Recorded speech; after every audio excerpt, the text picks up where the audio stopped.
The topic for today is Devilman Crybaby. It's an anime on Netflix, okay? It's got lots of blood and boobs. This ain't a show for no noobs. Sit back, relax, and cruise while we deliver the news. Welcome to episode 11 of the A.N.I.M.E podcast, everybody. I'm your co-host, Grunchler, and with me, as always, is...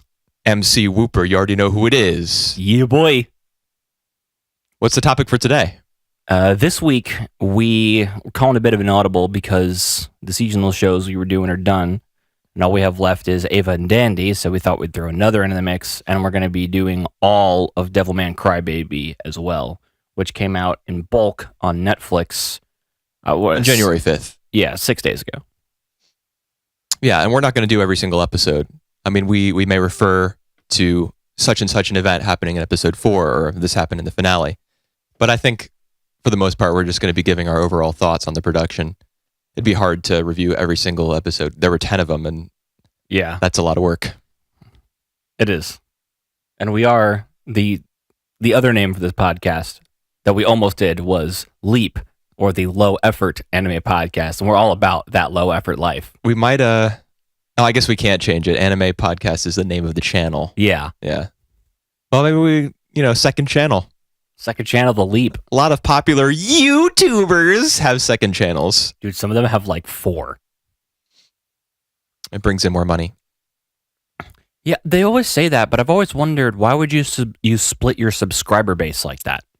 I don't think you're splitting it. I think that the same people who are subscribed to you on the main channel are going to the second one. But if you just put that video on your main channel, which has more subscribers, I don't know.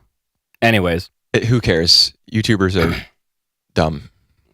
We're not YouTubers. We're podcasters. Podcasters that happen to upload on YouTube. There's a difference. Anime patricians over here. All right, let's kick it off. Well, this is animated by Masaki Yuasa, whose work you have expressed distaste for, not because you've thoroughly experienced it and given yourself the ability to form a concrete opinion, but because it looks ugly. Is he the animator or like the director? I've never... He directed it, but I'm willing to bet he had a hand in animating it, because he does with all of his projects. Okay.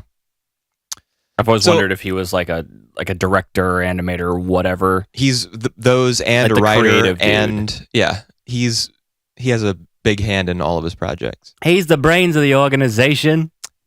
Yeah, so I showed you Ping Pong. You weren't into that because it looks kind of crude. Yeah. The Dandy episode that he did, I thought it was cool. Yeah.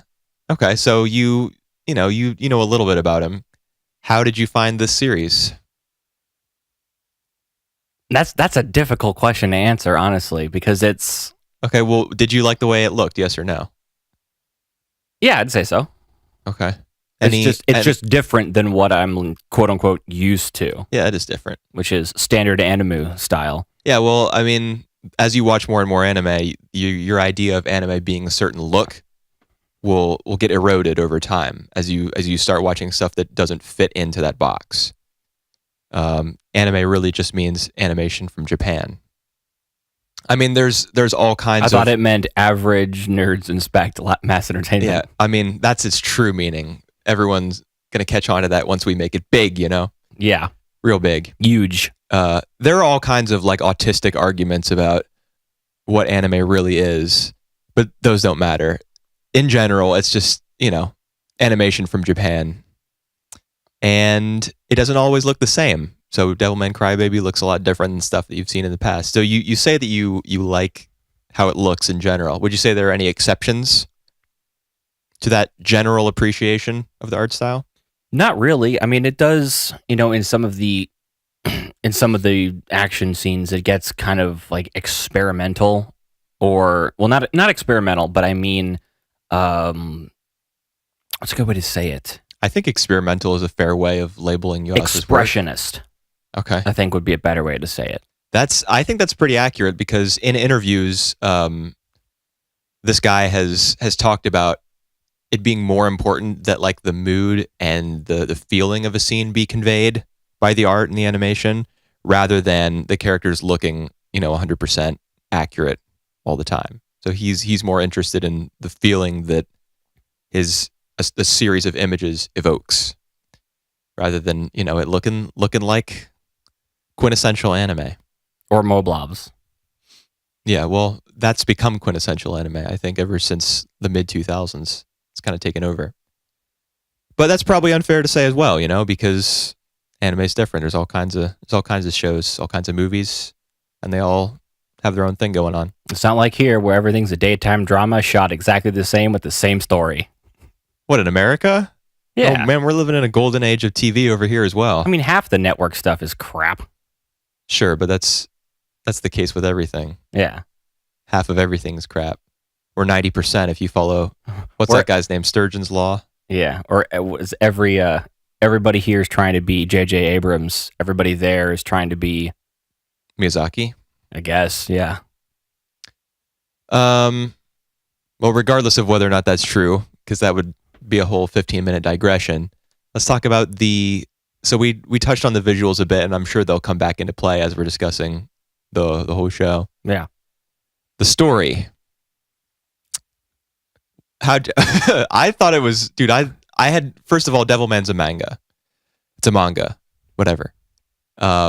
Written by Go Nagai, who's like one of the legendary manga authors from Japan. He did a lot of his work in like the late 60s, early to mid 70s, late 70s, I guess, around that time. Yeah, because this was like the 50th anniversary of Devilman, wasn't it? No, Devilman came out in 1972, so the 50th anniversary would be 2022.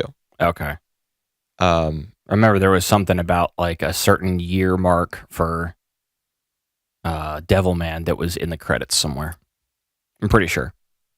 That makes sense to me. I mean, why would you go through with obviously the reason you would go through with a reboot is to make money, but anniversaries are often the impetus for. So is this not like a super faithful recreation of the anime? Well, I haven't read the manga, so all that I know has come from like perusing. Yeah, pretty much perusing forums, articles, whatever.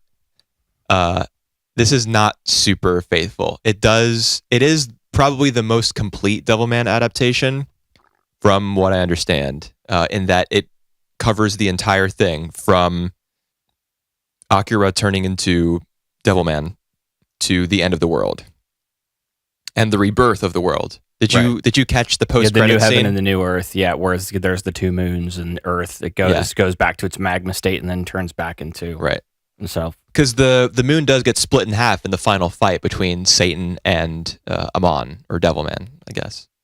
I guess it's more appropriate to call him like Akira. Yeah. Or Akira, or because whatever. He's in control of himself the whole time. Yeah. I guess it's not really appropriate to call him Devilman or A.N.I.M.E. Because Devilman is just a general term. Yeah.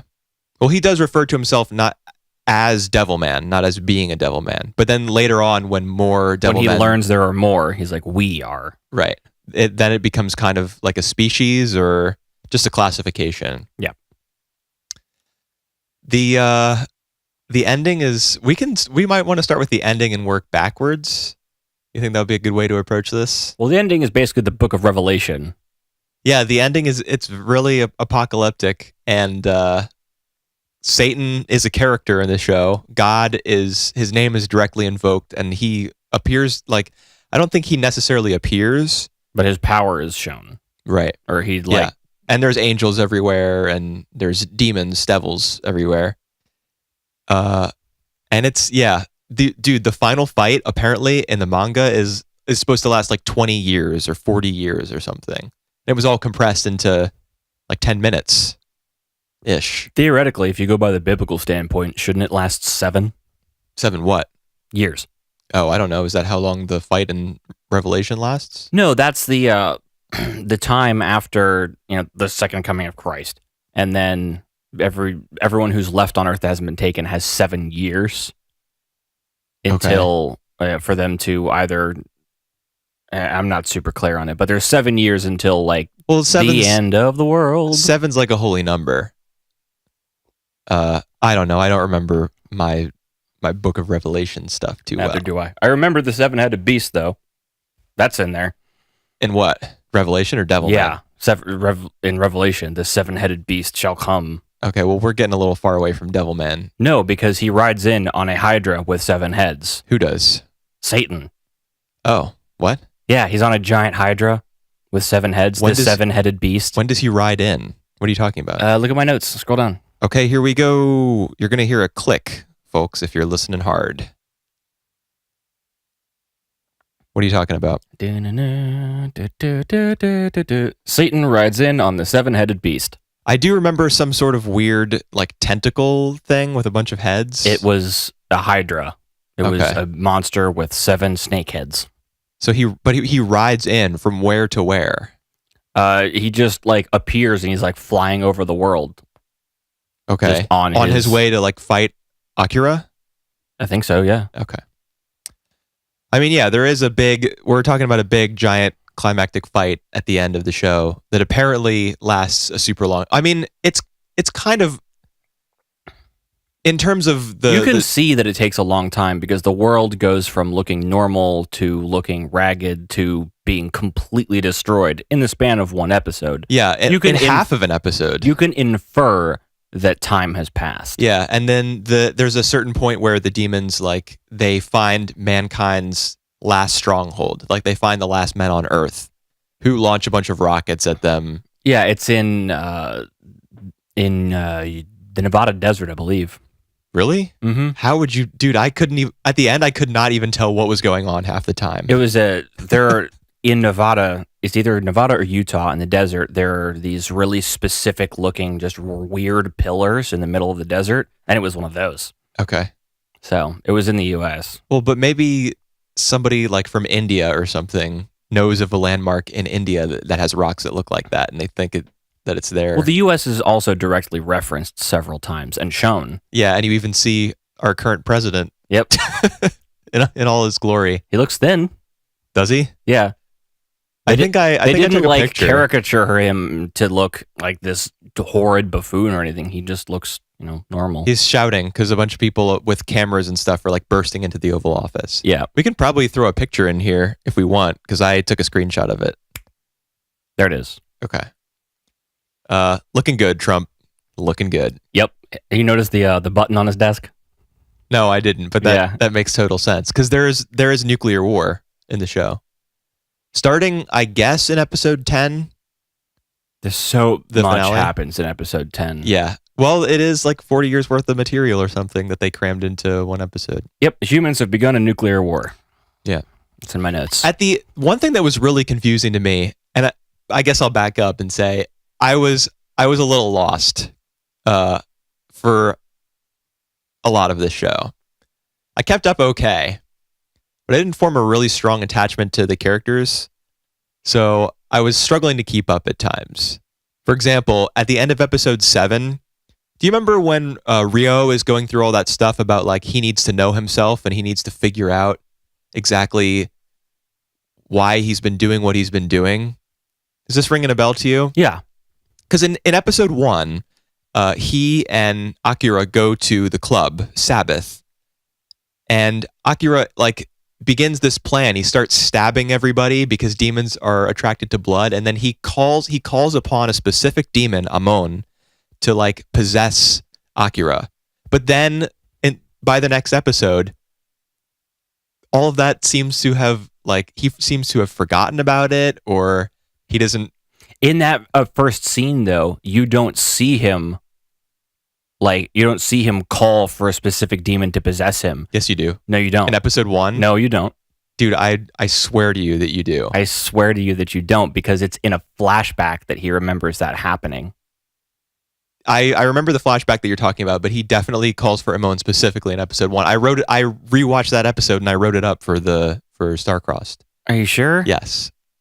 So that's I missed that then. That's what was so confusing to me was that he,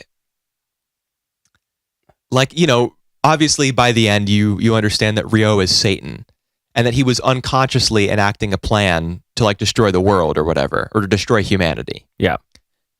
But I was, up until that reveal, I was so lost. All the stuff with Ryo, like looking at past photos or whatever, and trying to figure out what this plan that he's been enacting is. I was so confused by that, dude. Did that not confuse you? Not really. Really? Okay. Well, good. I figured something was wrong with him the whole time, so I figured he was just crazy. So you thought he was like insane? Yeah, well, he was just nuts. Well, if he were just crazy, how would he know Amon's name? See, that's the thing is I don't remember that. Okay. Throughout the whole time watching it, I didn't know that until the flashback happened. But then why did you think he was stabbing people in episode 1? To try to bring out the demons? demons so that he could film them and prove to the rest of the world that they existed. Okay, so you thought he was just as clueless as everybody else. Yes. Just that he had a hunch about demons because of his trip to like the Amazon or whatever. Yeah, and his encounter with the doctor who turned into a demon and then it's set like himself on fire. Philera or Fimera or Femora. something like that. Yeah. All the English from Rio was just... I mean, it wasn't that bad. I guess not. By typical anime standards, it was all right. You right there? Yeah. Okay. I'm good. So, yeah, so back to what I was talking about before. At the end of episode 7, everyone's like watching TV or something, and there's the scene where Miki's mom is in the church and the guy's preaching about like the pillar of salt. If you look back at Sodom and Gomorrah, you turn into a pillar of salt or whatever. Yeah. Mm-hmm. And there's that big thing on the TV, like that big white sphere that starts to envelop the earth. Mm-hmm. And Rio starts going, ah, ah, ah, ah, like he's freaking out. I was super confused by that. Obviously, the reason he's reacting that way is because he's Satan. And that white flash or that white light is reminiscent of like God coming down to earth or the angels coming down to earth, which is something he's experienced before. So that's why he was so upset. But at the time, I didn't get it. I didn't get that at all. What was that white light at the end of episode 7? It's not really explained. You see it. It's obviously supposed to just be like, I don't know, some Goku spirit, some Jesus spirit bomb or something. So you didn't think it was a nuclear blast? No, not at all. Okay, because it looks weird. Yeah, I know, but the monsters, like the demons who take over that ship, don't they launch a missile?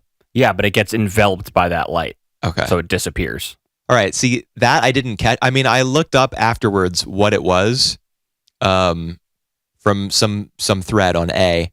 Apparently that light was God himself coming down to earth and like, I don't know, destroying all of... In the manga, apparently, God comes down and destroys the Soviet Union because they were because they were planning on launching like nukes. So God comes down and just wipes out their country to stop that from happening. Okay. Yeah.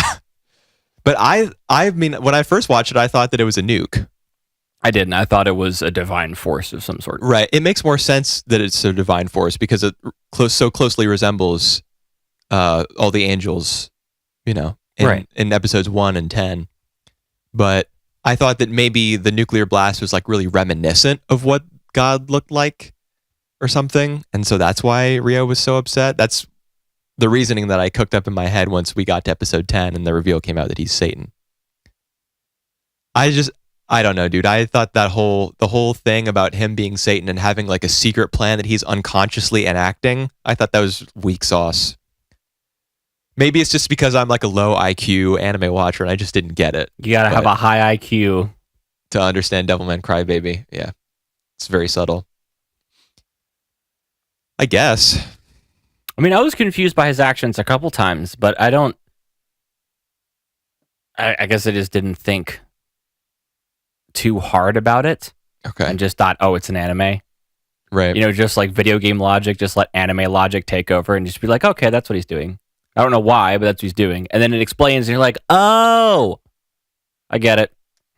I don't know. I think it would have been... I think they could have done it differently. I don't know how closely it was adapted from the manga. That specific part. I mean, I know Rio is Satan. That's like the whole thing in Devilman. It's Satan and his war like against humanity and against God. Because the whole reason he wants to destroy humanity is because humanity destroys the earth. Do you like recall learning that in the last episode? I think so. the Satan is kicked out of heaven because he like sticks up for the demons or whatever. And so he's kicked out of heaven and he's sent to earth, and he convinces all the demons to like hide away, and they're frozen in the ice age or something. But then when they thaw out, humanity has completely destroyed the earth. Like they've ruined it with industrialization and stuff. And so that's why the demons are so pissed and they want to destroy humanity. Which, all right. I mean, I guess that's cool. I don't know. I didn't totally understand everything. Not everything fell into place for me. And even after all the reveals came, it still felt a little silly that, like, how are you supposed to swallow for 9 whole episodes that Ryo is enacting some secret plan while being unaware of that part of himself? I guess it's a person-to-person thing, like whether you can tolerate that kind of storytelling. Thought it was fine. Okay. Well, I'm glad. What else are we going to talk about? I really liked our intro was the rapping. Yeah, dude, the rappers are my favorite. In all the episodes. I thought that was super cool. Yeah, I thought it was really cool that, I mean, obviously, I don't think rap even existed when this manga was published. Probably. Well, no. In the early 70s? No. It wasn't a commercial force, at least. Not the kind that it is today, or even was in the 80s. So it was definitely an invention on this adaptation's part, and it was cool. The subs weren't too bad for it, and it was like in a lot of episodes, the rappers were the first thing that you heard. It was like previously on Devilman. Yeah. Or it was just a way for you to keep up with how the world was changing. As like first they learned about the existence of demons, and then they were led to believe by Ryo that anyone can turn into a demon. Was that true, by the way? That anyone can become a demon? No. If they give it... Yeah, I didn't think so. But if that's the case, I mean, he's obviously lying and trying to get people to kill each other. Because at that point, I think by that point, he's realized that he's Satan and he wants to destroy humanity or whatever. So that's his plan. It's just because on national TV, he's like, the only way to know for sure is to just kill that person. Yep. Kill them before they kill you. It's like millions dead, but only a couple hundred demons. Those are acceptable odds. He wasn't talking about the number of demons that were killed. He was talking about we can sacrifice that many demons for that many humans to die. Right. When he was talking to Devilman in, like, I think episode 7 or 8. Yeah. And at that point, he still wasn't aware of who he was. Not entirely. Yeah. See, that kind of thing throws me way off. And I don't think it's just because like I wasn't watching closely enough or I didn't understand. I just think it's like kind of lazy, clumsy, and goofy. That's the form that the story took. He was Satan all along. Like, I don't know. Maybe I just wish he had realized it sooner, or maybe I wish he had been aware of it the whole time and he had just been hiding it or something. But then if you make it so that he's Satan the whole time and he's aware of it, then the bond between Akira and Ryo as kids, which is shown several times throughout the show, isn't as, strong. Doesn't make any sense. Right. Well, I found a lot of things not to make sense, but whatever. Yeah, the rappers are cool. Other stuff that's cool. Lots of stuff. Yep. What next? Yeah, everyone dies. Yeah, it's apocalyptic. It shows the end of the world. I don't mean like everyone dies as in like, oh, the whole world ends. Oh, I mean like all the main characters. Every main character just like they get their own death. Yeah. Miki gets her terrible... In the manga, apparently it's way more gruesome. They toned it down with the axe getting stuck in her back or whatever. It's just a knife that just dragged down her back. Yeah.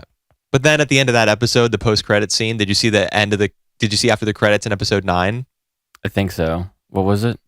Motorcycle? Yeah, with him riding with her. Right. You get that nice little scene of the two of them. Yeah, because I watched it, because we both watched it on Netflix, I'm assuming. No, I got the horrible subs rip. I watched it on Netflix. So, of course, the subs aren't perfectly matched just because that Netflix is pretty bad with subtitles. Should have just downloaded the horrible Which subtitle. was fine. Well, no, but Netflix skips intros and outros automatically. You can stop it from doing that, I think. You can, but on that episode, it didn't skip the end. Oh, good for them. So I was like, okay, there's a reason that it didn't do that. So I watched all the way Nice. through, and that scene was still there. Wow, I'm really glad to hear that. That's cool. That way, people who are watching it on Netflix as well, they don't miss that. Yeah. Unless they're like, oh, credits, next. Yeah. They were probably, a lot of people were probably mad. They were like, why is it showing the credits? I want to binge the next episode, guys. I love binging things. Binge. Yeah. People who binge Yes, TV are everyone terrible. everyone gets their own. I mean, I marathoned the entire show, like right when it came out. That day, that afternoon, I was like, all right, time to watch all of Devilman. I watched 4 in a row, and then I watched the last 6 straight in a row. Everyone does get their own death scene. Yeah. Even like Miko, who has turned into a Devilman at that point. She gets her own death scene. A lot of the rappers do, though not all, because a couple of them join the mob, right? Yeah. Like a couple of the guys, one of the guys in particular, the one whose eyes you can't really see, he sees his friend's glasses in Miko's purse or something like that. Yeah. And so he suspects her of having killed him. Do you think she killed him? Because I think that's left up to her imagination. It's not explicitly shown, but I think the answer is yes. It wouldn't be the first person she killed. Right. Well, he might have been. Well, I said it wouldn't be the only, is what I meant to say. Wouldn't be the only person she killed. Right. So the first of all, did you ever mix up in your head the super high schooler guy, the track guy with the rapper guy? Yes. Because they had the same hair. I finally figured it out. Yeah. I actually figured that one out pretty fast. Because the glasses were such a giveaway. But the rapper guy with the glasses who does that little The poem? yeah, for Miko, and she's like really moved by that. Because I think a lot of the things he was rapping about were directly related to the struggle she was going through, about feeling inferior and feeling invisible, like next to Miki, who's a superstar. And he kind of felt the same way within his rap troupe, I guess. So I think after he does that rap for her, they go to the club. They go to Sabbath at the end of episode 4. And I think between then and the part where you see his dead body, like you see his little hand because he's got butterfly tattooed on his knuckles. Right. I think between the end of that club scene where it's implied that Miko's turned into a devil and you seeing his dead body, I don't think he shows up. No, he doesn't. But the super high school track guy starts to show up in the interim there. So it's easy to get them mixed up. But thankfully, I figured that out pretty fast. Thankfully, having different names helps. I guess, yeah, I mean, they did have And the different fact that names. one's a high school and the other one's a dude who walks around and raps about stuff. Maybe all the rappers were high school dropouts. Well, yeah, but I mean, who wouldn't be a super high schooler if he Yeah. was a dropout who just raps for fun? Yeah, I guess. No, man, it's not fun. Raps about the They- status They're quo, keeping it real on the streets. informing the public. Right. Informing the viewer, informing the audience of what's going on. It's like, this is what happened last episode. Oh, cool. It's more their function, at least like with those episode beginning sequences, is more about like, The state of the world. yeah, pretty much. Kind of what happened that you missed, like while you were away. Yeah, so I did get them mixed up for a bit. So do you remember you see him dead in her apartment. You know it's him because of the butterfly tattoos and because she starts to like wear his glasses and carry them around. Mm-hmm. Do you think she killed him during sex? Like the other person she did? No, that was way different. Are you talking about the scene where the guy has her at Yeah. gunpoint? That scene was freaky. Like, I actually really liked that scene just because of how off-putting and like strange it was. And she continues to Yeah. have intercourse with him after she's ripped his head off. Was that too loud? I mean, I'm talking more about like, I wonder if when Devilman have sex with normal humans, they obviously like go full devil or whatever. Like maybe she's based on a grasshopper, and grasshoppers bite the head off their mate. No, she's based on a spider. Spider, grasshopper, whatever. Spiders eat their young, I think. Yeah, and sometimes. Grasshoppers like bite the head off their mate. Yeah, but her devil form she's like a spider looking thing. But I'm just saying, like, in general, regardless of what your Devilman form is based on, I wonder if when Devilmen have sex with normal humans, if they're just like so intense, or they automatically go into beast mode or whatever and they kill them. I don't know. Do you remember how the super high schooler guy who we were just talking about, he's gay. Yeah.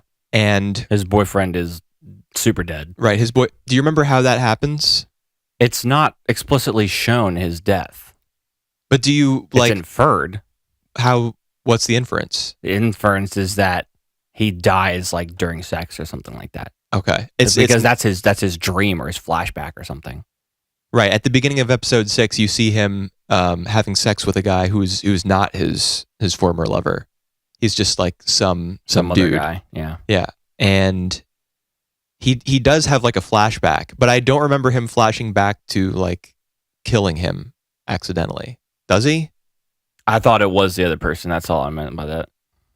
Oh, the guy at the beginning of episode 6? Yeah, I thought it was. It's not. No, now that you say it, but that's there's a whole bunch of little things that are hard to process in this show. Be it like the weirdness of the story with Satan being an amnesiac for 9 episodes, or characters resembling each other, or the fates of characters not being totally clear until the end when everyone does get their own unique death scene. So my theory is that Miko kills Rapman during sex, and that the guy, super high schooler, Kudo, I think is his name, kills his boyfriend during sex. I think that, like, because you remember in episode 5 when Celine is starting to go at it with Akira, right? And every time that she masturbates while thinking about him as well, she like turns into a bird chicken demon hybrid thing. Yeah. So I think harpy is the correct term. And we also, like, demons are super sexual as well. We know that from Akira's massive bulge right after he turns into Devilman. Right. And also episode 5. You remember what happens in episode 5? I think I have it. Yeah. Ceiling jizz. Yeah. He like shoots an insane load onto the ceiling. And he's just like, after fantasizing about Miki. Right. So I think demons are like super sexual, and they probably kind of lose themselves. And that's how lose yourself in the moment. The music.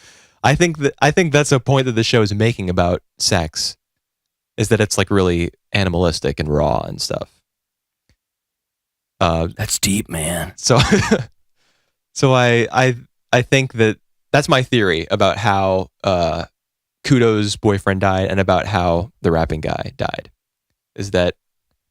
Yeah, that makes sense. Well, I'm not sure what kind of message that sends about sex though, and about, because by the end of the show, abstinence only. By the end of the show, it's like, oh, who are the real devils? The humans or the Devilmen or the demons? You know, because humans are like destroying the earth and stuff, right? And Akira, and there's that social media scene where Miki's like, I believe in Akira and he still has a soul. And then that scene where he's like inviting, he's like, kill me, please. Yeah, and just then kill the little me. Kids are like, yeah, you can't see me, but I'm making doe eyes. Right. And they run up to him and stuff. So that's a very clear message that the show is giving off, is like, I don't even know how I would put it without sounding super corny. Judge a man by his actions, not his form. Yeah, I guess. But the more complicated message about like why humans are dying during sex with Devilman, I don't know what exactly we're supposed to get from that, other than the fact that it's tragic. I don't know what we're supposed to get from this whole show, if anything. Nagai said that it was an anti-war work. That's a very odd way to go about it. Because it does it devolves in a nuclear war by the end. And yeah, because the devils start it. Yeah, that's true. What was it? For episode 7, I think, if you scroll down. What? on the my notes here? on my notes here. Robots have taken over the Navy. Thanks, Scoobird. Yeah, they do. They take over, I think, the Soviet Union's nuclear ship. They kill the or last whatever. human guy, and they're like, fire the missiles. Yeah, but it's, I mean, the whole theme of people hating each other and wanting to kill each other for perceived differences between them, war breaks out as a result of that. War breaks out show. over land in real life, though. Yeah, but I mean, you want the land of the people who aren't like you. Yeah. So that's a perceived difference there that's causing people to go at each other, like to kill each other. Because you want the land and the resources of the people who aren't the same as you, but you're also like, fearful of them and stuff. So, I mean, the guy said it was an anti-war work. I do think that it kind of veers Heavily. in many different directions other than just being anti-war. But Maybe the original book is more clear on that. I mean, it might be worth reading the manga. It's only 5 volumes, so it's not that long. It kind of makes sense to me that this version of Devilman is so like condensed and so crazy and so much stuff is like flying by you, because apparently the original, like the source material is like that as well. Although there were parts that this cut out and parts that this added. All right, we've been talking about this for a good while. There's so much more stuff that we could say. How about Miki's family dying in episode 8? Yeah, that was pretty sad. Yeah. I mean, you're saying that with a smile on your face. Why is that? I don't know. I felt attached to the characters. Oh, yeah? Yeah. Good. I thought it was a lot of the characters just felt, three-dimensional, or that they felt real. I kind of had the opposite problem. Really? Perhaps because of my attachment to like past Yuasa work, which has been real heavy on the characters and not so much with the rapid fire plot. Well, Yuasa like this didn't was. write this. Not initially. No, he didn't. And in fact, he wasn't even the script writer. The guy, do you know anything about Code Geass? I know what it is. Okay. It's a crazy, silly robot anime from like the mid to late 2000s. Yeah, I am familiar with a nutty script that doesn't make a ton of sense. The guy who wrote that show wrote the script for Crybaby. I just wanted something, knowing that this was Yuasa's work, I wanted something different from it. I guess that was the reason for my reaction to the show. But it's good. It's good that you like the characters. I think there was a lot to like about them. But like you remember the scene where, okay, how does Taro turn into a demon? The kid, Miki's little brother. He just gets possessed by one at some point. But how? I don't know. There's one at the church. He finds one. It finds him. Yeah, I don't think it's ever like explained. We know that the cat is a devil. Yeah. How did that happen? I don't know. I think he always was. There's some confusing stuff going on in this show, man. It just like gets up and flies. Right. In episode 10, it gets cut in half. Yep. Everything gets cut in half. The moon, the cat. Akira keeps getting, like, his limbs keep getting cut off, and then he fuses with other devil men. And then eventually just gets cut in half entirely, and he's dead. Yes. How'd you feel about the ending scene where Satan is talking to what's revealed to be half of Akira? What did I write about it? I don't know. Well, how'd you feel, man? How'd it make you feel? I don't know. Were you surprised when the camera No, moved not down? at all. You expected him to be dead? Yeah, he didn't move. Okay, yeah, that's true. That's So when people aren't moving, that means they're dead? Is that what you're saying? Generally speaking, you don't lay down next to the person you've been trying to kill and just have like a chill conversation and not move at all the whole time. I think the idea was that they were the only two beings left on Earth. So they didn't see any point in killing each other. At that point, they were just chilling. I think you would have killed. I would have tried to kill them even if they were the last two people on Earth. Even after like a 40-year battle or whatever? Sure.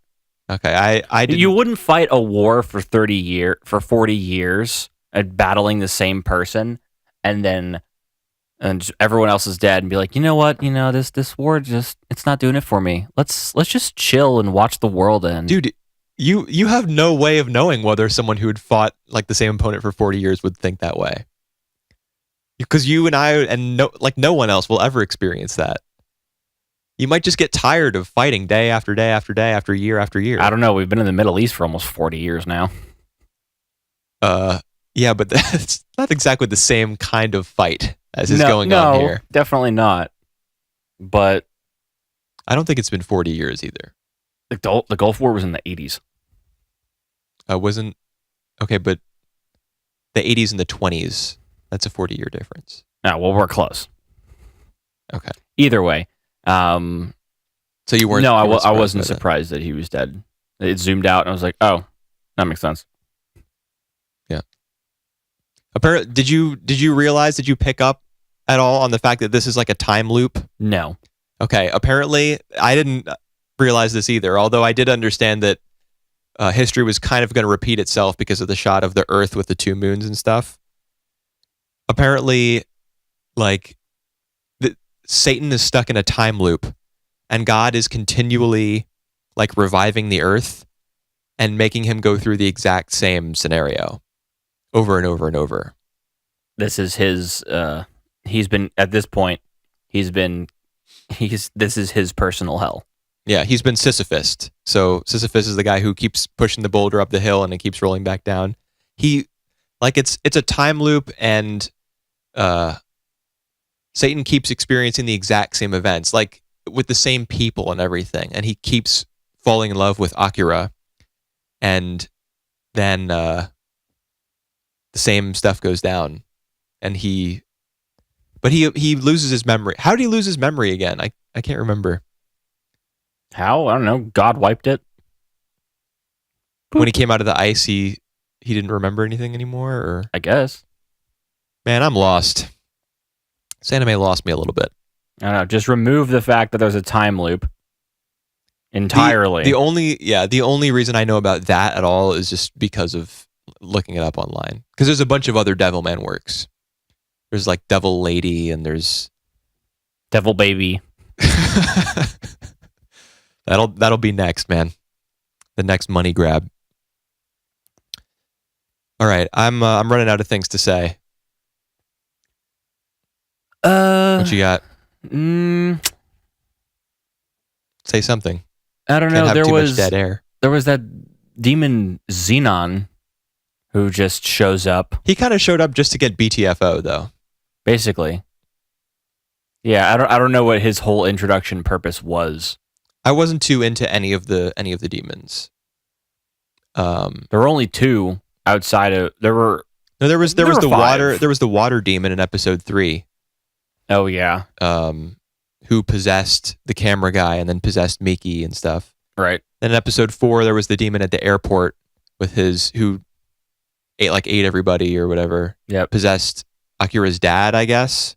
Possessed Akira's dad and then ate his mom. Everybody, and then all their faces showed up as masks on his body or something. Yeah. He looked like a turtle with a scorpion tail. Right. And there was also Celine, and Keel or Kane. Kion, Kine, the Thunder Dude. Yeah, there were the two of them, and then there was Xenon. I think there was somebody in between those as well. There was Psycho Jenny. Yep, Rio's helper. It was a face with some leaves. It was hair. It was like a mane, I think. I don't know. It looked kind of like leaves. It was weird. This is a wacky and crazy show. And then we had Rio the Bull. Yes, Kudo. Kudo, thank you. Yeah, that's completely the wrong thing. Yeah, there was him, but he was a devil man, so I'm talking just about demons. There were more than just a few, but Xenon he just shows up for one episode just to get destroyed, I think. Yep, beats up Devilman and then dies. Yeah. Oh wait, no, he's in 2 episodes. I see here Japan has become post-apocalyptic in what appears to be a day. Yeah, that's the kind of thing that really threw me. Like, it wasn't always clear when there were time skips or whatever. Or like how long he'd been looking for his because the dad leaves to look for his and family, everything's right? kind of normal. Everything's slowly devolving at that point, and then it's complete chaos by the time he finds them. Right. And the kid eats the mom. Right. That was a weird scene. It like looked weird.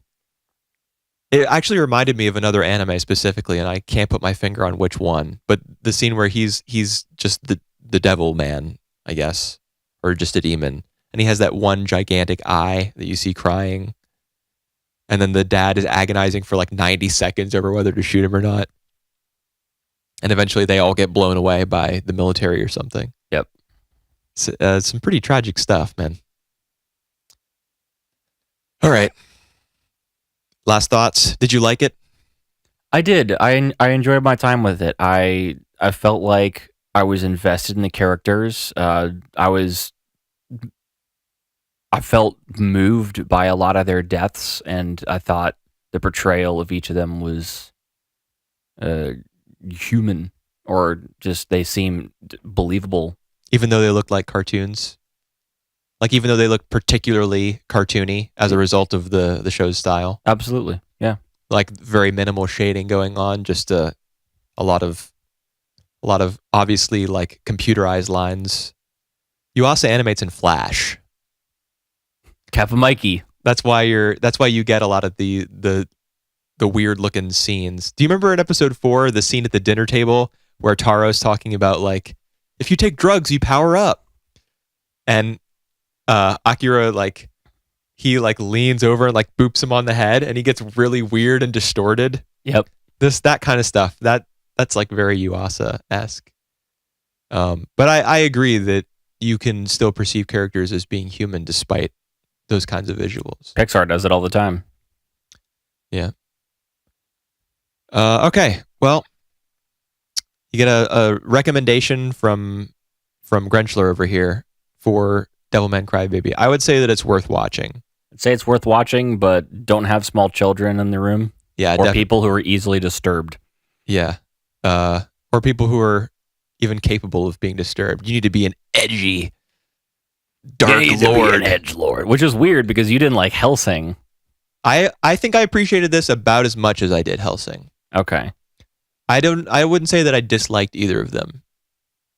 I'd give them, like one thumb up on the thumbs up scale. Like most of one thumb. I was expecting to love this more than I did, though. Because of the name. Given who created it. Yeah, who had it was just like everybody wanted to love Terror and Resonance, and then yeah, well, Terror and Resonance was actually just, by the end, it was just garbage. Yeah, it fell apart completely. Yeah. This show didn't fall apart so much as it was moving at breakneck pace from the word go. It went 0 to 100 and stayed there. Yeah, like when Rios shows up midway through the first episode with the machine gun and he blows up the dock that the rappers are staying on, he's like, Akira, come with me, we gotta go. And he's just like, all right. Let's go. What? That didn't make any sense to me. From that point on, I was like, this show's not going to be what I expected. But that's okay. Okay, we can talk about a couple episodes of Ava and Dandy. Yeah, next. We can. Let's do Dandy. I think that'll be a little less in depth, a little more fun. Yeah. So episode 17, I guess. 17, of yeah. Dandy. This is a parody of High School Musical. Right. And it was a pretty good one, I would say. Yeah. Did you listen to any of the Japanese audio? No. Okay. I have a feeling the songs are different. No, the songs are the same. Songs are the same, but the lyrics it's are just different. The lyrics, yeah. But the thing about the songs, they were constructed with the meter of the Japanese lyrics in mind. Yeah. So some of the English lyrics don't quite fit. Yeah, that's going back to Devilman. That was something that's really interesting. Like when you hear... Wait, did you watch it dubbed? Devilman? Yeah. No. Oh, okay. I watched it subbed. But what I thought was interesting is listening to the rap in Japanese when you're reading it in English, and it reads... The read doesn't flow. Yeah. Like the words do. They did their best, but yeah, it's a literal translation. Yeah. So it doesn't, have the same flow that a rapper in English would. For me listening in English. But listening to the Japanese, you hear how everything goes from phrase to phrase, and Yeah. And I thought that was really interesting because every time I hear, a song in Japanese and you read the lyrics in English, and it's like, how do I make this fit? This doesn't work.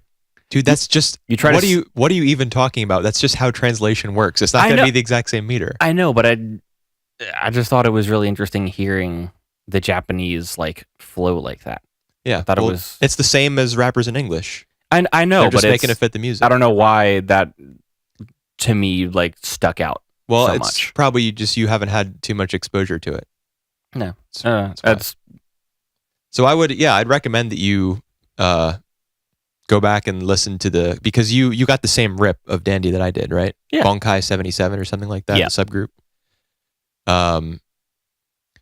Yeah, go back and listen to the Japanese version. I think also the mix is probably better in Japanese because there were some parts listening to it in English where the background, like the instrumentation, was too low. And it was in preparation, I think, for the big climax at the end where everyone is singing and the music kind of swells up there. But before that, when it's like just Dandy or just Queen Bee or just like one character, to me, the music was a little too low. But that's a really technical, or not even technical, that's just a nitpick, because the episode was good. It was fun. Yeah. Let me scroll to your notes here. You got them?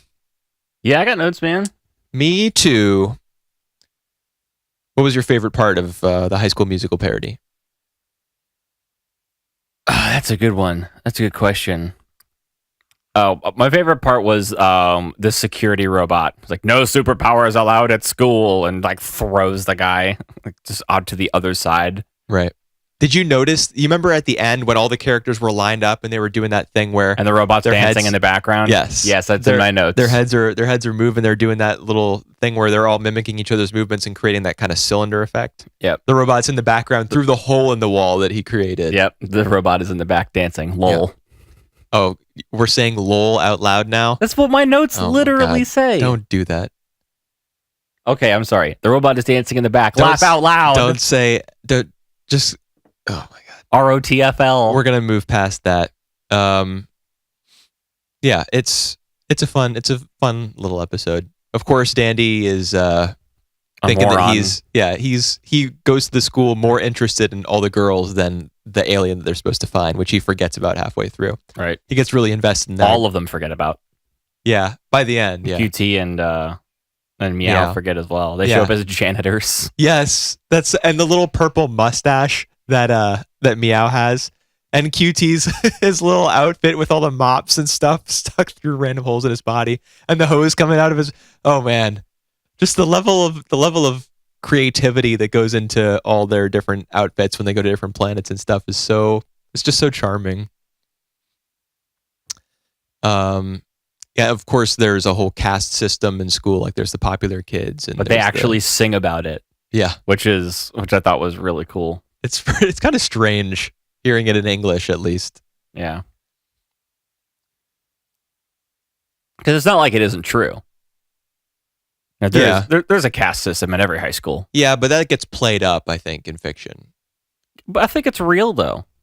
I've been on the bottom of the totem pole in high school. Yeah, absolutely. I know that there were different, groups and like different cliques and popularity levels, and they asserted you different privileges and things like that. Yeah, but I think that when stories are told about that kind of thing, it becomes much more like layered. The stratification is super intense. Like they make the popular kids out to be like complete bastards, and my experience, they were. Oh, okay. Well, maybe the reason that in fiction that gets blown up so much is because that's a lot of people's experience. It's like that's what actually happened to them. Right.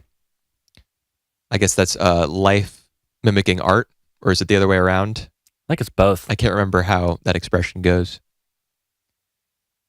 But it's yeah, I guess it speaks to a lot of people. I guess it did for me too, because I really liked the episode, and I don't think I'd enjoy something like this if I didn't have a basis, for comparison. Sure. I love the training montage and the 80s music going along with it. That's great. It was cool. Oh, also the line, "Nobody puts Dandy in a corner." Right. That's a reference to Dirty Dancing. Yep. Otaku's at the bottom. Yeah, there were the guy said the anime freaks. Yep. They in the English dub, they literally say the anime freaks are at the bottom. And then during at prom, the jocks are like, "Get those weebs out of here." Yep. They probably said otaku in the Japanese. Yeah, that's version. what my notes. I wrote Otaku's at the bottom. Yeah. And you also noted that all the songs are different takes on US pop songs. Yep. I kind of got that impression. Like you said to me before we started recording that you thought one of the songs was... It was a Katy Perry song. I don't know which one. Right. I definitely recognized it. I had that exact same thought as I was listening to the episode. I'm pretty sure that most of those songs are all based on like popular US pop songs. Maybe, yeah. Because if you think about it, in Japan, they probably would have never heard them. What are you talking about, dude? People like Katy Perry, they're international. They're not just... I know they're international, but I don't know if it's like on their top 40 or whatever. Probably is. I don't know, honestly. American culture is highly penetrative, if that's a word. It gets everywhere, and everybody wants a piece of it for whatever reason. Probably just because we're the best at selling stuff. Yeah. Well, there's a reason every school offers a marketing degree. One other thing that I loved about this episode is when it's announced that there's going to be a prom, and Dandy's like, "Oh, I gotta ask somebody," and so then he starts asking a bunch of hot girls. And everyone.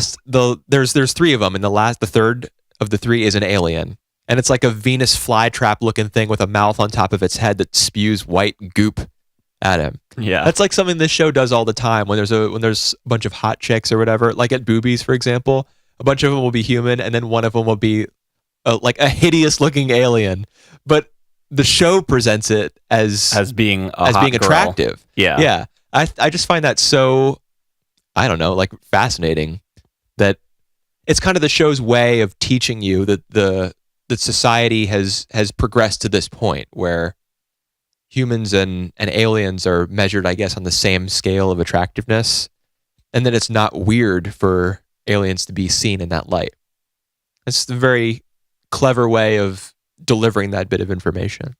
Also, when the two nerds get on stage and start singing, and then the janitor sings and his wife sings about someone completely different. Yeah, that's great. And he's like, "Who is that?" He's like, "What are you talking about?" All right, episode 18. We made the same little note. QT, the return of Fisherman QT. Yep. Best incarnation of QT. Except maybe for Giant QT from the episode where he visits the junkyard, like he learns how to love. And he gets hit by the Pionium. Right. I wasn't as into this episode. There were a lot of similarities to episode 16, the Yuasa episode. Oh, yeah. In terms of visuals, in terms of the water cyclone between like two planets, or in this case, a planet and a comet. Right. And one other thing too. What was it? I don't know. You probably wrote it down though. I don't think I did. Oh well. It just reminded me very strongly of that episode. I can see that. Thought it was cool. Yeah. I thought the ship being stuck in space kelp was weird. Yeah, it was. They were all upside down. Yep. It took me a while to like orient my line of sight during that scene. When they first get stuck in the kelp and all three of them are still in the ship. This is before Dandy goes down and starts his adventure. They're all upside down in like the upper right-hand corner of the screen. But until their bodies start moving a little bit as they're talking, I had no idea what was what. So I thought that was a really neat shot. That's because there's no, gravity or direction is relative in space. Right. Remember, there's a quote from a book called Ender's Game where it's the enemy's gate is down because their team had trouble communicating. They're like, what's left and what's right? You have to pick a direction and be like, this is this. Otherwise, everything's relative. So to them, in their ship, they were right side up. But to us, they were upside down. So the enemy's gate had been brought up, but they called it down. Is that what you're trying to say? Yeah, when they went out, it was down. So yeah, I guess that's what was going on there. But they were within a planet's gravitational field at that point. Were they? Yeah, I think so. They were stuck in the kelp. on the planet. No, the kelp was in space. That's why it's called space kelp, Well, not planet kelp. something doesn't have to be outside of a planetary atmosphere for it to be called space something. I'm pretty sure it's space kelp. It's in the middle of space because Okay. Dandy teleports himself to the planet.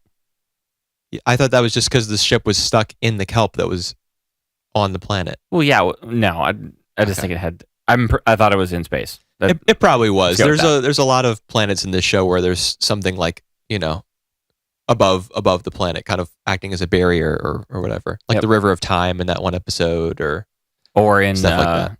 In Cowboy Bebop, the number of satellites around the Earth. Right. Like that one episode with Ed. Yeah, how the whole Earth is just covered in satellites. Yeah.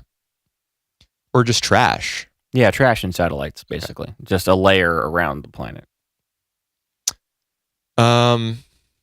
This episode I was all right with it. It wasn't one of my favorites. I liked the scene where they're trying to catch the Munagi. Unagi, right. As opposed to unagi, Right. which is the typical giant Japanese fish. Also, this one exists on a moon, so Munagi. Well, comet, yeah. Yeah. But I wonder what it was called in Japanese. I didn't check. I I don't know. wonder if it was still called Munagi, or Probably. if they just did that in English as a pun. I don't know. So there's the cute little kid who Dandy gets along with. SME. Right. It's interesting to note that episode 5 of the first season, Dandy befriends that young alien girl. I forget what species she is. She's the one that can switch brains between like a doll and a I know what person. you're talking about. And this episode that we're discussing is Our friend's a little kid. is episode 5 of season 2. So I wonder if that's something that Watanabe did on purpose, because I know he really likes. It's like a mirror. I know he really likes structuring things that way. Like in Bebop, the flashback episodes or the character Every 5. Yeah. Yep. The character background episodes. It was 5, 10, 15, maybe 20. I think Ez came a little later. No, episode 20 was the Perot LeFou episode in Bebop. Anyways, so that's I actually just thought of that now. It's interesting to note. It's interesting to me. Yep, And then they try to catch the fish and they can't. I thought Dandy had gone along with the fish. I thought he was dead because the crew has died at the end of so many episodes already. Yeah. In the first season. But no, he just let go. Right. Sorry, what? I also wanted to note that after the Munagi go back to their home planet, or to their comet, the planet they were on, their water's clean. Okay, I guess I missed that. Remember how like the water was always like super murky and muddy? That wasn't totally consistent. There were scenes where people were in the water and then they came up and they weren't muddy. But that did happen in a bunch of scenes. And then right after that, there was all the water was just like clear blue. Right. When Dandy came up out of the ocean or whatever. Yeah. I can picture that clearly thinking about it. Yeah. So I guess those fish were real dirty. I guess so. There were a lot of them too. Yeah, it wasn't just the one. There was also something I noticed. All those Gone. fish went back, and they went from being in an ocean to there being a bunch of stuff sticking out of the ocean. Like there were so many of them that it had caused the water levels to rise. Right. After it sunk, like their civilization reappeared or something. Oh, okay. That I didn't get, or at least didn't make a note of. That's interesting. Makes sense though, because the fish were gigantic. Yeah. I loved the animation. The fish and the water all looked like those old Japanese paintings and everything. Yeah, I am completely lacking in knowledge of how to describe that kind I don't know what that kind style of art is called. Yeah. I know there's a term for it. I just don't know what it is. Yeah. It did look Looks like Okami. Yeah, I guess that'd be the pleb way of describing anything that looks vaguely Japanese, like traditionally Japanese. Mhm. All right, you want to do Ava? Oh boy. All right, let's try to get through this one pretty fast. As fast as we can. 22 is going to be easier than 21 because 21 was just A super info dump. yeah. Oh my gosh, you have so many little notes. It took me notey almost notes. an hour to watch episode 21 because I had to stop and write so much stuff. Yeah, it's complicated, but I am gonna try to like put my foot down a bit on discussing it because Okay. I don't want this podcast to go super long. This is a special episode where we talked mostly about Devilman, rambled about it, and tried to figure out how we feel about it. I mean, I maybe not tried to figure out, but anyway, Ava 21. It's obvious right off the bat that this episode's different because for the first time we get a cold open. Yep. And it's a director's cut as well. Yeah, we're watching the director's cut, the Sephirotic release. So when these episodes first aired, I haven't seen the versions that went to air. I've only ever watched This release. not this specific release, but the director's cut. Okay. So I like scenes were missing and scenes weren't properly animated and stuff. So this is just these are touch ups. So it's different right away. Like there's a cold open and longer. They are longer as well because new material's been added. Oh man. The cold open is the second impact. Yeah. Like what actually happens. Like a camera recording. Like a security camera or somewhere. That's what it looks like because it's just static and fuzzy. Right. And you see what's presumed to be Adam, right? Right. Like walk by the camera once everything is like gone to hell. And everyone's like, it's escaping because like why did it get up again? There was like they put DNA into Adam. Right. So that's what caused it to go nuts, and it spread wings and stuff and walked by the giant glowing thing, which we've seen once before in the show, like super briefly. Yep, the DNA inserted to Adam is physically fused, and they took the Spear of Longinus out of Adam. Is that something they said in the... Mm-hmm. Okay. Which we also see them do in 22, and Right. what happens to Adam after they do it. Right. I think it's cool how the cold open had that security camera footage with a whole bunch of like conflicting voices, a bunch of different people's conversations and stuff. Yep. And then it got crazy, and then you see Adam walk by, and then it cuts to the top secret screen. Yeah. And then it cuts immediately to the theme song. I thought that was neat. I just feel so inadequate. Like, I feel so unprepared to talk about this show every time. Yeah. It was easier in the earlier episodes when it was just like... There wasn't so much... Well, when so much information about like the characters' backgrounds wasn't being thrown at you, and so much information about what the second impact is and all that kind of Which stuff. we still don't fully know. Right. Because it wasn't...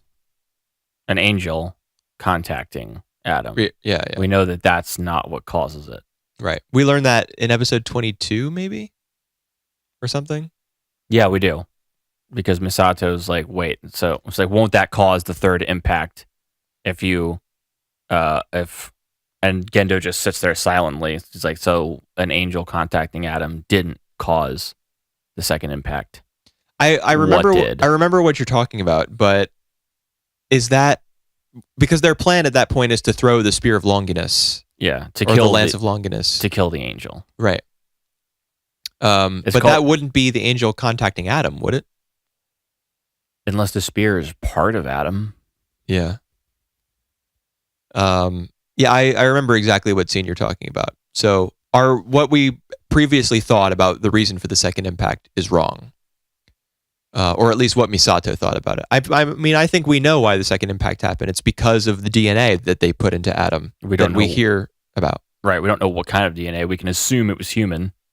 Yeah, probably. So it's humans contacting Adam that destroys the world. Yeah.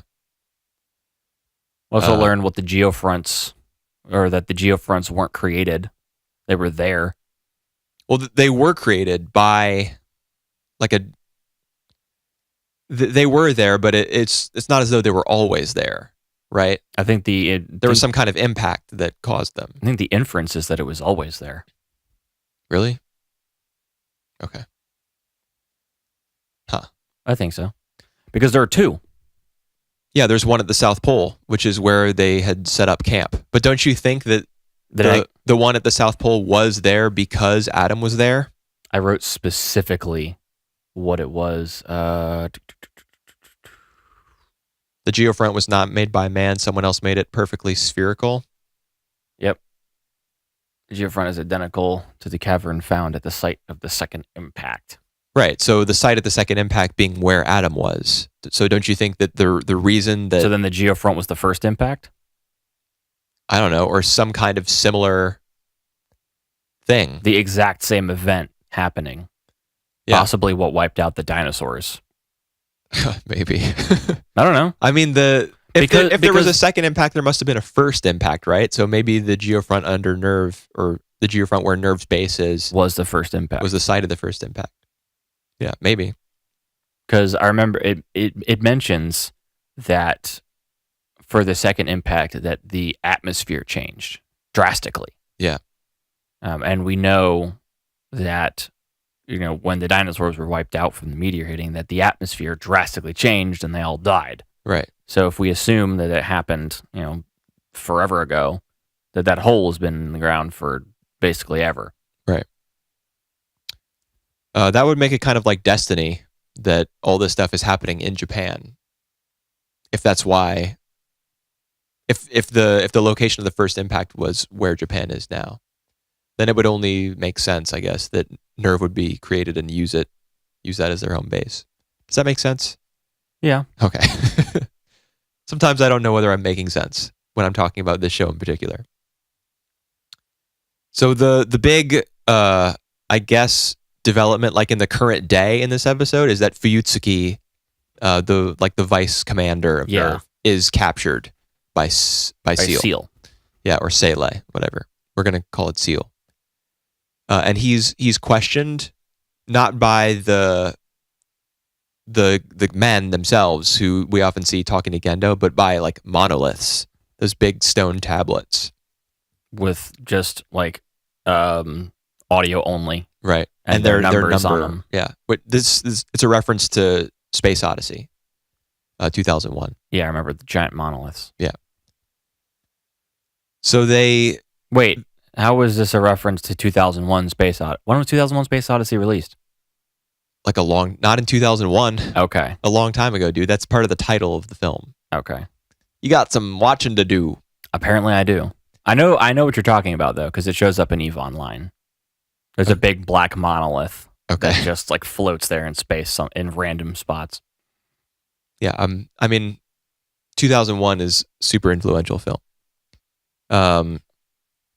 Anyways, they're talking to Fuyutsuki, and they're wondering about like Gendo's plan, I guess.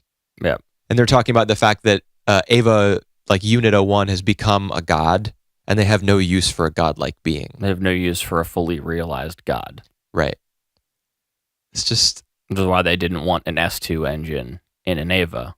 Right. Although that's now happened since Unit 01 ate the Angel. Yeah. And just either developed one randomly or it ate one and integrated itself. Well, Ritsuko said that it took the S2 engine into itself. Yeah, so it took it from the Angel. Right. Damn. What else? This show really is tough to talk about without having a whole bunch of extensive notes prepared beforehand and like having memorized them and stuff. I don't know, man.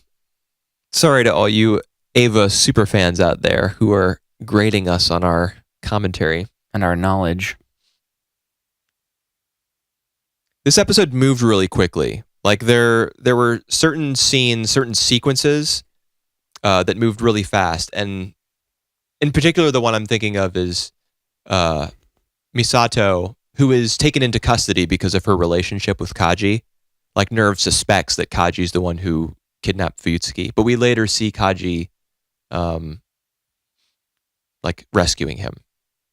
Yep. So he probably wasn't the one who turned him in, although he is a double agent, so who knows.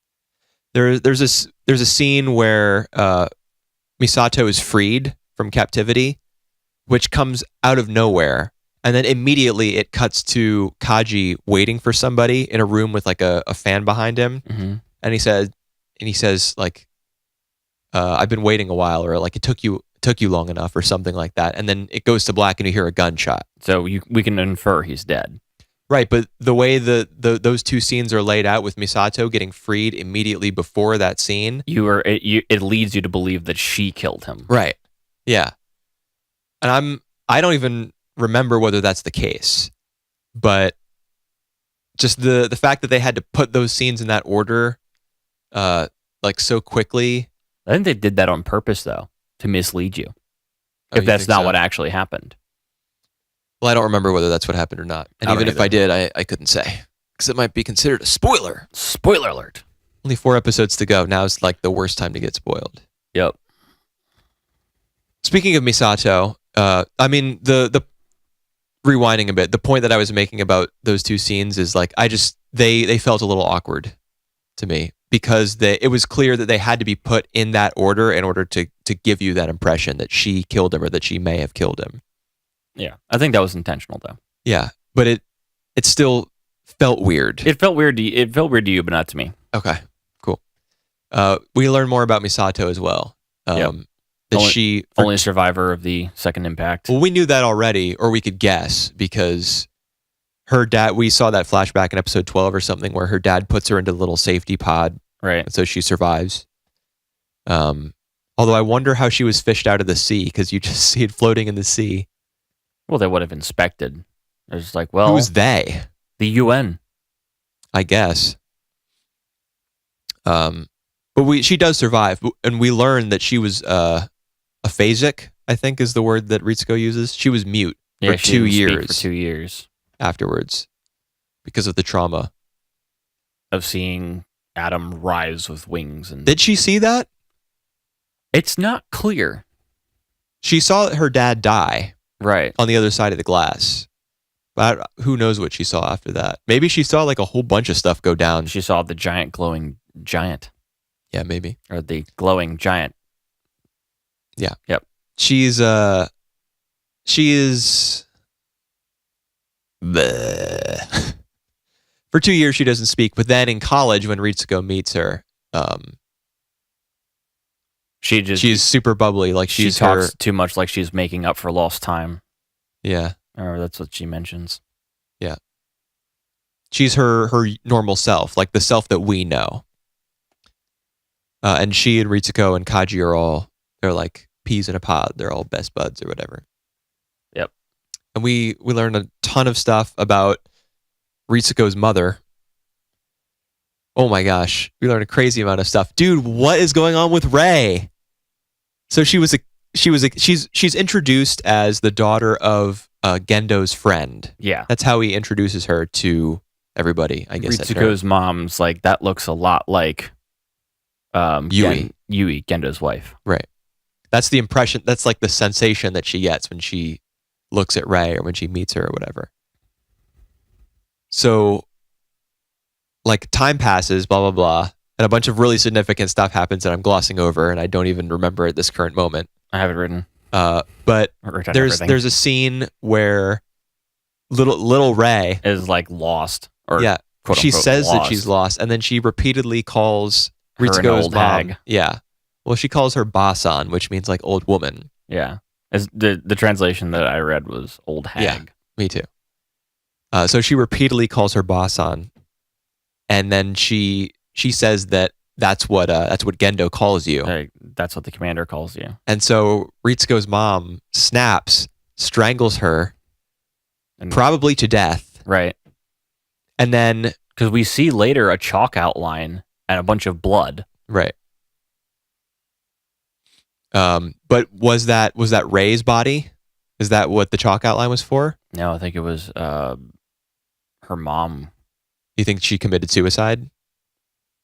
That or someone killed her. Yeah, we don't know.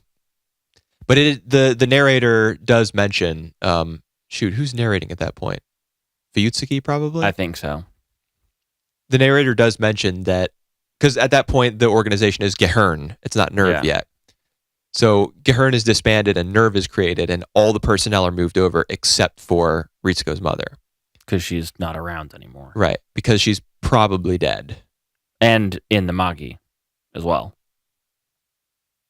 Yeah, I mean, for her brain to be in the Magi, she must have died. I doubt they took her brain out while she was like screaming on the table. Right. They're like, well, we can finish this project now.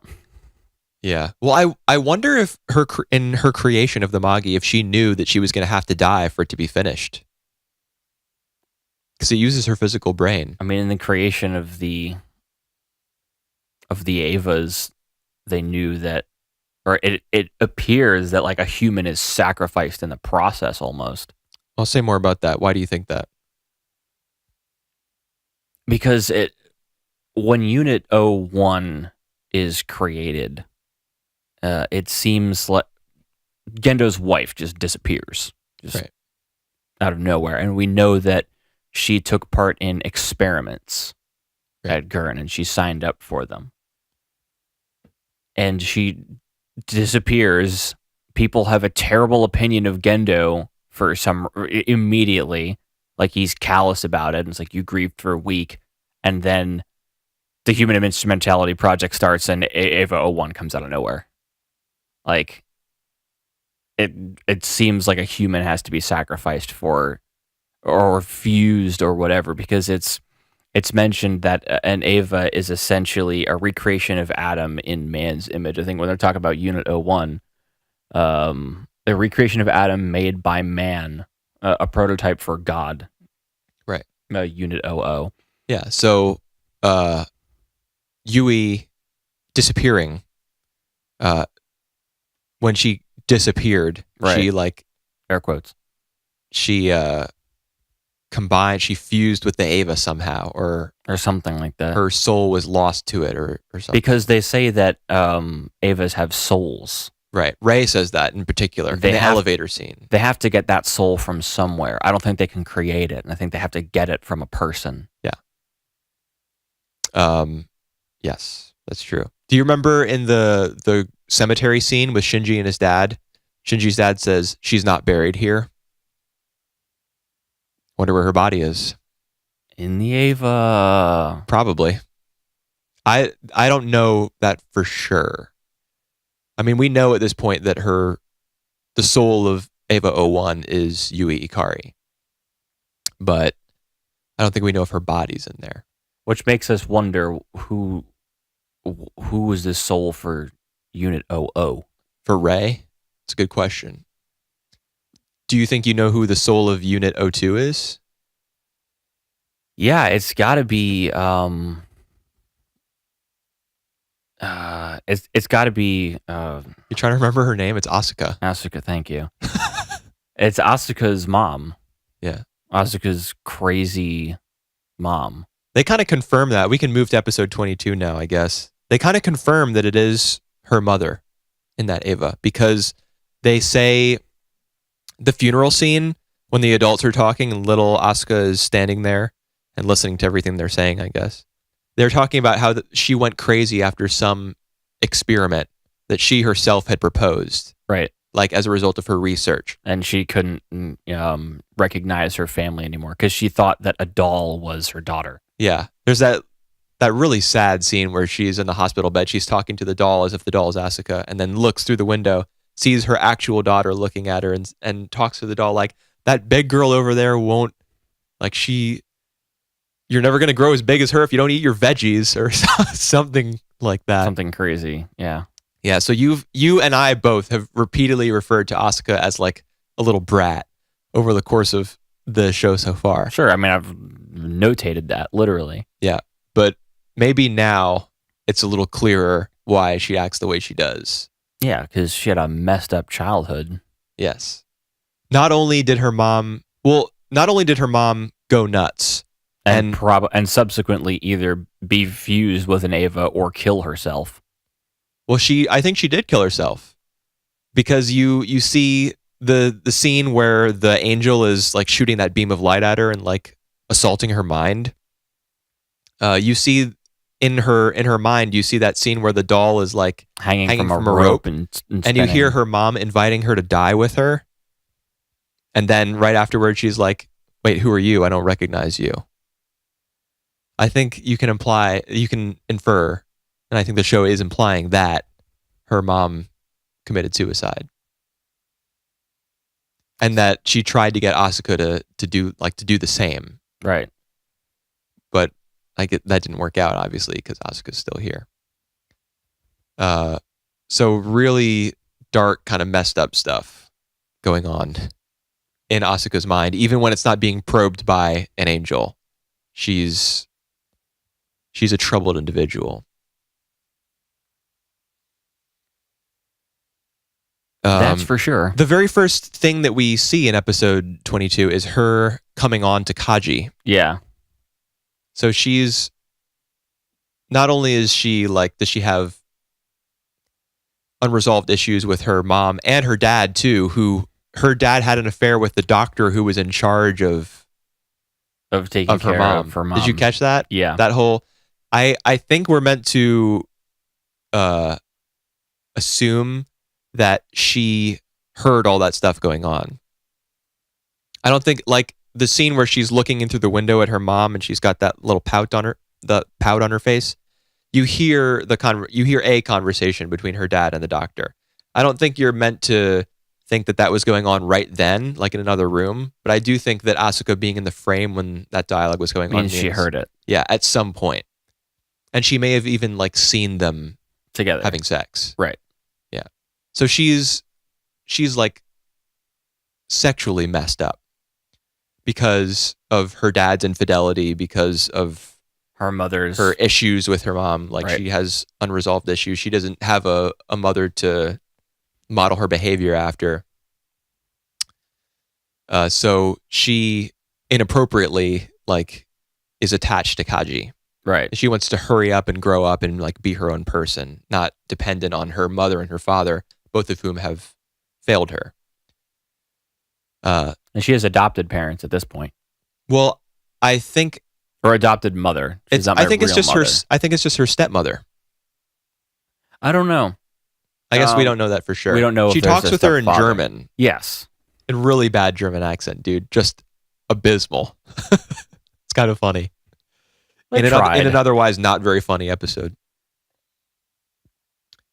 There's also that scene where, do you remember when Rei is supposed to take point on the operation to beat the angel, but then Asuka launches herself? She's like, "Lol, fuck you," and just goes. It doesn't make any sense that the Ava, how does she have control over that? Yeah, that makes no sense whatsoever.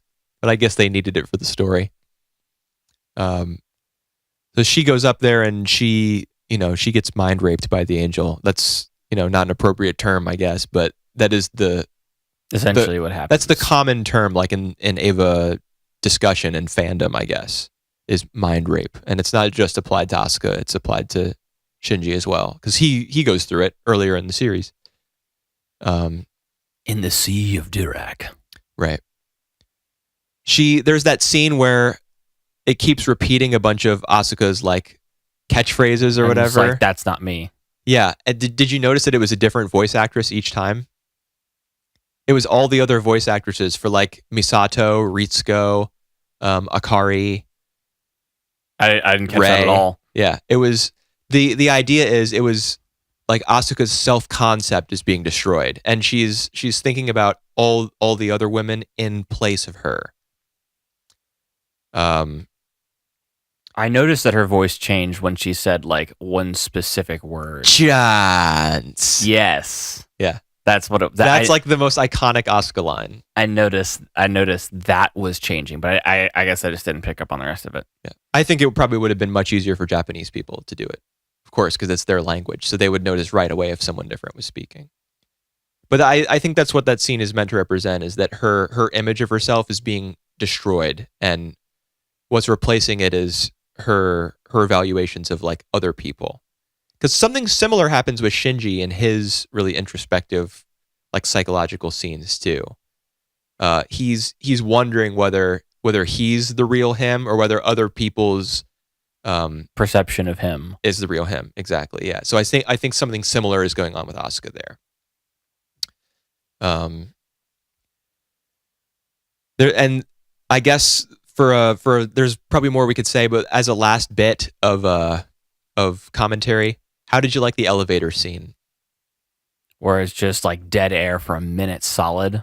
I don't think it's 60 seconds, but it is a long time. It is very long. Yeah. How'd you feel about it? I think it helped just sell. I want to say the right word for it. I don't want to just blurt something out and then go Well, you're doing that already. It helped sell what? Something between her and Ray. It helped sell. Asuka's not the first person to speak. Ray is. Yeah. Ray says you have to like open your heart. So that being that amount of time having passed, it's not something that Ray immediately wanted to say. It felt like either Ray was waiting for Asuka to say something to her, or she had difficulty making up her mind if she wanted to say anything about it at all, like if she actually cared. Right. Yeah, it's definitely indicative of one, how awkward Ray is and how like hard it is for her to communicate, I guess, or how foreign it is to her.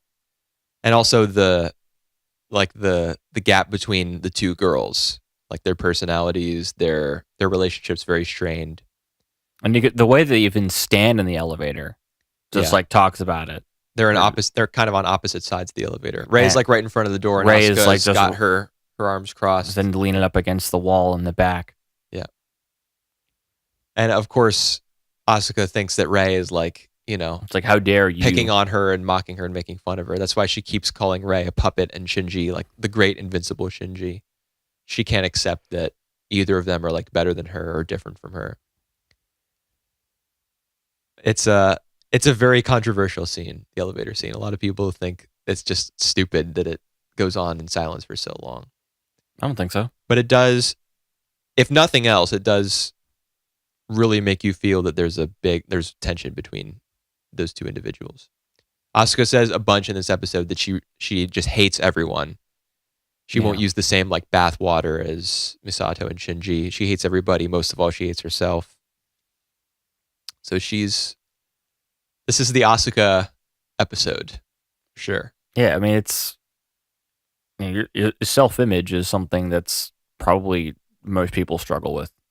There's something that universally everybody struggles with, is a sense of self-worth and a sense of self-image. Yeah.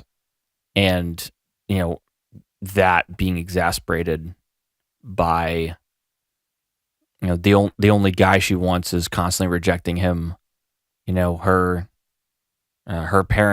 mother rejected her for a doll in her mind. Her dad rejected her mother for, the new hotness. And she finally gets her chance to be the center of attention, to be, to have that sense of self-worth. Yeah. And it gets shown up by Shinji multiple times. Yeah. So she's having a rough time. Yeah. So she's having a bit of a breakdown. Yeah. And I kind of wonder whether that would have happened anyway, if maybe the angel just sped up the process. Because it shoots the beam of light at her, Right. And it causes her to have that breakdown. Well, even before that, we know that her sync rate was constantly dropping. Right. Yeah. The sync rate is Ava's way of just telling us straight up, hey, this person's got some mental problems. I guess they're just putting it in a nice handy graph. And Shinji no longer has any mental problems because he hit 400%. What? Remember? Shinji fuses with the Ava pretty much. He becomes liquid. And his sync rate goes way beyond they ever thought was possible. That doesn't mean he has no mental problems, man. At that moment, he didn't. I guess because he was he was barely even a human being at that point. He was just thoughts and atoms. He was just pure consciousness.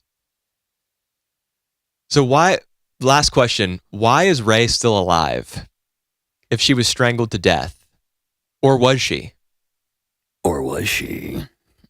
Or is she, Avas can be killed and put back together. Okay. So you think Rey is an Ava? Is that what you're saying? Like a miniature Ava? Well, when Rey was, when the Human Instrumentality Project was started, Rey kind of came out of nowhere. They're like, hey, look at this child Yeah. from nothing. Wait, what? Well, She's introduced as a daughter of Gendo's friend. right. So, as a baseline, do you believe that? I don't know, man. It's really hard to believe. It's hard to know what to believe because we got that bit of dialogue where Gendo's like, if it's a boy, Shinji, if it's a girl, Rei. So you're thinking, is there some familial connection between her and Shinji? Then we learn that she is the daughter of one of his friends, and then we I think the fact that it's a friend, the daughter of one of my friends, is a straight up lie. Yeah.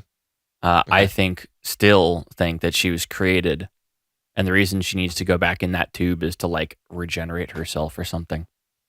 But then, do you think that she died when Ritsuko's mother like choked her? Yes, but I think she was put back in that tube and came back to life. Okay. One of the reasons it's possible that she's not afraid to die is because she knows it won't take. So that's why. But she specifically says, "I can be replaced." Not "I can be brought back." I can be replaced. Maybe she just doesn't have a memory of it. If she didn't have a memory of it, why would she say that in the first place? Why would she say, "I can be replaced"? Well, what does Rei know that we don't? She knows that she can be replaced, in her words. Right, but what does that mean?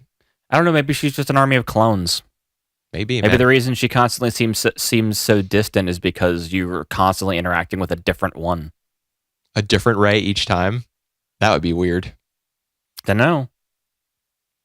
It's possible. Yeah. I don't know. She's a clone. Something. She wasn't born from a person. I don't know. Maybe she was birthed by Ava 00 or something. Maybe. So if she was birthed by Ava 00, does that mean that the soul inside Ava 00 is her mother? Maybe. Or maybe Ava 00 has an artificial soul. Maybe. And so maybe that's why it goes crazy, because the soul's artificial and it's not human or something. It's a lot to process, and lots to leave out as well, which we did, but that's okay because we're going to end this before 1:40. You always say 1:40. Damn it, 1:40. Sorry. We're going to be back next week, probably, with a bunch of stuff. Yeah, first impressions on 10 different shows that we've selected. Stay tuned for that, everyone. Yep. We want to do a ranking this week? No, let's forget about that. Between Ava, Dandy, and all of Devilman. I rank episode 8 of Devilman first, and then 4, and then episode 22 of Ava, and then I'm about done, as you can tell from my little rant just now. Yep, I was just gonna hit the stop button. Okay. You got anything else to say? No, to the good people out there? I was just looking over my notes, make sure there wasn't anything that I missed. Even if you did, I'm gonna hit that stop button. Okay, bye.